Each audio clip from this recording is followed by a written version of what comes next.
Good day, dear friends, and welcome to the next chapter of Aquarius Rising, Christianity and Judaism explained using the science of the stars.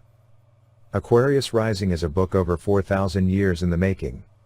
The rights of others are both recognized and supported. Others are free to follow their own cultural and religious path. This work does not advocate forcing anyone to do or follow anything. It is not an attack on any individual or institution. Religion is in the public domain though. As such, it must necessarily expect an examination of its customs, rituals, holy days, and doctrines. I hope this work will aid you in your spiritual journey. Aquarius Rising Chapter 3, Light Angels and Light Angles. Having discussed the major astrological players, orbs, it becomes our duty to explain how the ancients viewed their interactions and influences upon each other. This dual action of one force constitutes the two modes by which every cosmic principle expresses itself, action and its polar opposite, reaction. In Earth's physical plane, their effects correlate as harmony and discord. The powers of harmony and discord possess forms peculiar to themselves. In astrological science, these forms are called angular and denominated aspects.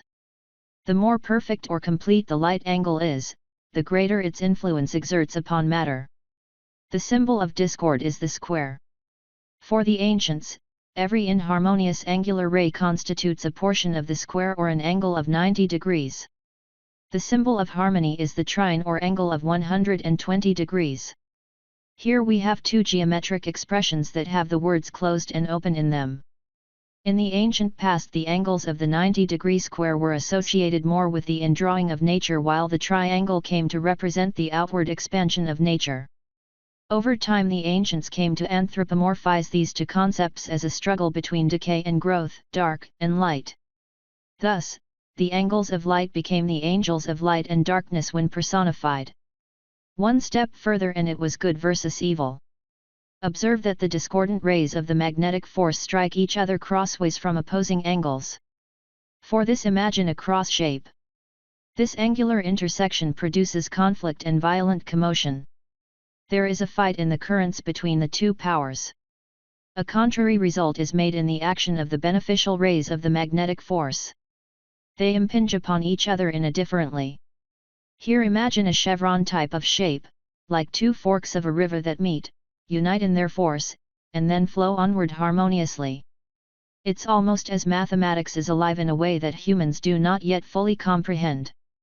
The entire angular aspects are illustrated in the below diagram. Each aspect can be formed from any point in the celestial zodiac, both direct and converse. When the combinations of stellar force flow in straight lines and cut through each other from cross angles, the result upon the physical plane is that which we term decay or evil. When the rays of force flow in straight but convergent angles from or towards each other, the effects are harmony, love, growth, and prosperity. Knowing this, it is easy to see the angles of spring, summer, fall, and winter. In this way, mathematics comes alive in a very tangible way and in a way that most never imagine. Here is a more modern approach to thinking about what the ancients conveyed with their system of light angles. Imagine the square as representing even numbers and the triangle as representing odd numbers. It is hard to draw shapes with one or two sides, instead, they go 3 and 4 as iconic representations. The even numbers, represented by the square, represent freezing or a type of stasis. The odd numbers, represented by the triangle, represent growth or a type of expansion. Here is a present-day example. In the United States, if voters ever got a third party into office, things would change. We know this, but things remain in stasis since it is a two-party system. If there is a case to be made for monarchy or dictatorship, it's that at least they settle disputes quickly, and a sort of flow or movement would ensue. Now take this another step further. The theory of resonant frequencies seeks to model the universe using passive resonance as their fundamental unit of construction. It defines complex structures as compositions of these basic instruments into two types of basic instruments. It comes up quite frequently at all scales of physics, from particles to celestial bodies, open and closed columns. The modern reader may scoff that the angles of light have anything to do with things, yet the ancients took this very seriously. Consider again the above illustration. Say you have an environment with much vegetation. Suppose you make careful observations and take notes of the condition of these plants at various times. Suppose you note that the best freshness appears 1 hour after sunrise. 3 hours later, there is a contrast. The same contrast is seen at dusk, then at midnight, then again at the coldest part of the day, 2 hours before dawn. You note these facts, yet the earth is at the same distance relative to the Sunday. It is only the angle at which we, the inhabitants, receive the sun's light that makes all the difference between sunrise, noon, sunset, and midnight. Now to that, it is sunrise, noon, sunset, and midnight at the same instant, all of the time to some of the various, different portions of earth. It demonstrates conclusively that the earth itself is enveloped in a complete circle of conditions. The 12 signs of the celestial zodiac gazed down upon.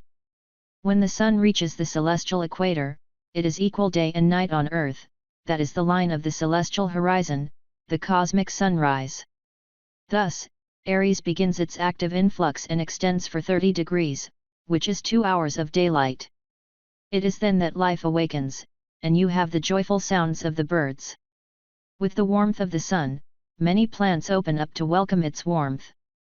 This corresponds with the sign Taurus that is 30 degrees removed from the equilibrium point toward the north. The ancients viewed this sign as absorption, quietly taking in the stream of solar life. Another 30 degrees and the solar influx comes from another angle, and the polarity is different. All things become active. This corresponds to the sign Gemini, which is 60 degrees removed from the equilibrium point. Then comes another change. It is noon and a time for rest from labor. This corresponds to Cancer, which is 90 degrees removed from the equilibrium toward the north. But it is also the point of equilibrium of life forces. After Cancer, the fiery influx begins, and we are at the hottest part of the day. For the ancients, this was about 2 hours after the noon hour. This is when the solar influx is most potent within the zodiac. This corresponds to the sign Leo and is 120 degrees from the point of equilibrium and 30 degrees to the south. This daily trip through the zodiac continues until Pisces' last one is reached. Pisces corresponds to the watery skies of February and the lifeless 2 hours before dawn. The zodiac, the science of astrology, has its foundation the sun, which is the source of life to the planet, and the 12 signs. The 12 signs are the 30 degrees of arch each one occupies as our Earth's annual orbit around her solar parent proceeds. Just as each sunrise is different in its aspects, no two signs of the zodiac are alike. The sunrise on the 1st of March is vastly different from the 1st of August. It is also this way with the beginning and end of each sign. Each is particular unto itself. The ancients saw sun's journey through the zodiac as a perfect analogy between the expression of life on earth and the life of humankind. Humans have their sunrise, the beginning of a new day, the seed time, the flowering, the ripening fruits of experience, the harvest time, the gradual decay, the ebbing of life, and the icy winter of death. In addition, men and women also make the annual journey about the solar center. At the beginning of each new year, the life forces of the soul are renewed and energized. So, for the ancients, every life form has its zodiac, its orbit of destiny on its particular plane. The ancients' leap from here was that the whole universe is one organism. The medium of expression for the visible and invisible, the soul and God, the great central sun, the eternal center of all life, binding the while into unity, into one life. The zodiacal symbols only watch over humankind. Mother Earth and her motion around the sun make our seasons, the years, and reveals our destiny. The astrological zodiac of Jupiter or Venus cannot be like Earth's. Their years and seasons are unique to themselves. Thus, our starry friends who keep eternal watch over us are shining our unalterable symbols of esoteric truth. The open and closed angles also lead to another interesting point. Later, we will see how the Sumerians, the Babylonians, the Semitics, and finally the Jews lived by a very structured system of calendar menologies that covered every aspect of life. Some days were good for certain things. Other days certain things were bad. Some days it was permissible to do some action, other days, it was prohibited. It is likely these calendar menologies have their roots in these angles as the ancient astrologers looked at the night sky and developed their correspondence system. The prohibition of working on the Sabbath also has its roots in these starry angles. This topic of menologies will be covered in more detail in the section on Judaism. The information in this video was taken from Aquarius Rising, Christianity and Judaism Explained Using the Science of the Stars by Rico Rojo. Aquarius Rising pulls data from over 4,000 years and numerous books and manuscripts and presents it in an easily digestible form for the modern reader. Aquarius Rising is available on your local Amazon in both print and Kindle. If you found this information useful, please like, share, and subscribe to the channel.